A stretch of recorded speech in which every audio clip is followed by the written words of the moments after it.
আসসালামু আলাইকুম গাইস, সবাই কেমন আছো? আশা করি সবাই ভালো আছে। চলে আসছে আমার একটা ছোট ব্লগ নিয়ে। তো আজকে ছিল উল্টো রথ, আর তার সঙ্গে আমার মামা বাড়িতে উল্টো রথেতে মেলা বসে। তো অনেক দিন বাইরে যাওয়া হয়নি, আর আমার ভাবিও অনেক দিন বোরিং হচ্ছিল, সেজন্য ভাবিকে নিয়ে বেরিয়ে পড়েছি আজকে।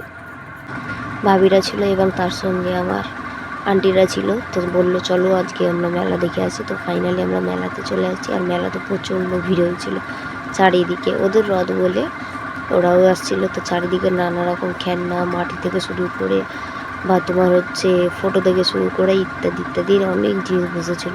যেখানেই যাচ্ছিলাম সেখানে আয়সা বলতে এটা লাগবে, ওটা লাগবে, সেটা লাগবে। আমি আয়সাকে বললাম দাঁড়াও, লাস্টে তোমাকে দেখানো হবে এবং কিনে দেওয়া হবে। মানে ঝুড়ি টুড়ি সবই বসেছিলো। প্রথমে আন্টিরা বললো যে আমরা কসমেটিকের দোকানে যাব, তারপরে খাওয়া দাওয়া করবো এবং বাড়ি যাব। তো ওদের কথা মতো প্রথমে আমরা কসমেটিকের দোকানে চলে গিয়েছিলাম। আমার কসমেটিকের দোকানে কোনো কেনাকাটা ছিল না, তাও ওদের জন্য গিয়েছিলাম। ওদের যা দরকার ছিল ওরা কসমেটিকের দোকান থেকে নিয়ে নিল এবং বললো যে ওখান থেকে কিছু খাওয়া দাওয়া করে বাড়ি যাবো। তো আমি বললাম ঠিক আছে, আগে নিয়ে নিই। তো ফাইনালি নেওয়া হয়ে গেছে। আর এখানে আমার ভাবির মোমো ফেভারিট ছিল বলে আমি ভাবির জন্য 2 প্যাকেট মোমো পার্সেল করে নিচ্ছি, বাড়িতে গিয়ে খাওয়া দাওয়া হবে। কারণ রাস্তায় দাঁড়িয়ে খেতে আমাদের ভালো লাগে না। তো এখানে 2 প্যাকেট বলতে 2 প্যাকেট পার্সেল করে দিল। আর বেশি করে দিচ্ছিল না, আর দাম ছিল খুবই, 50 টাকা করে নিয়েছিল। কেমন বানাবে জানি না, সব জায়গায় মোমো আবার ভালো বানাতে পারে না। তো ফাইনালি আমি আগেই পয়সা দিয়ে দিয়েছিলাম। আর এখানে আমার মেয়ের জন্য খেলনা এবং বেলুন নিয়ে নিচ্ছিলাম। আর আন্টিদেরকে বললাম যে তোমরা এদিকে দাঁড়াও, আমরা আসছি। তো এখানে ওর জন্য একটা খেলনা এবং এই হলুদ বেলুনটা নেওয়া হয়েছিল। কেমন লাগছে হলুদ বেলুনটা সবাই কমেন্ট করবে।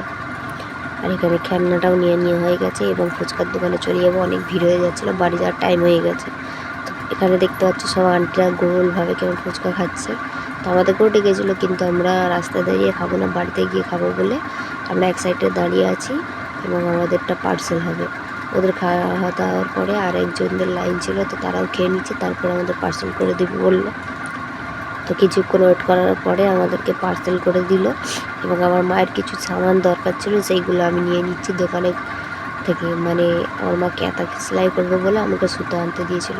2টো দোকান ঘোরার পরে ফাইনালি আমি অনেক ওয়েট করার পর দিলাম এবং নেওয়ার পরে আমি বাড়ি চলে আসছি।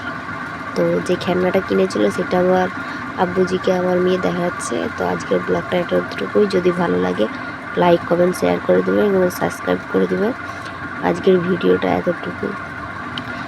সবাইকে খোদা হাফিজ।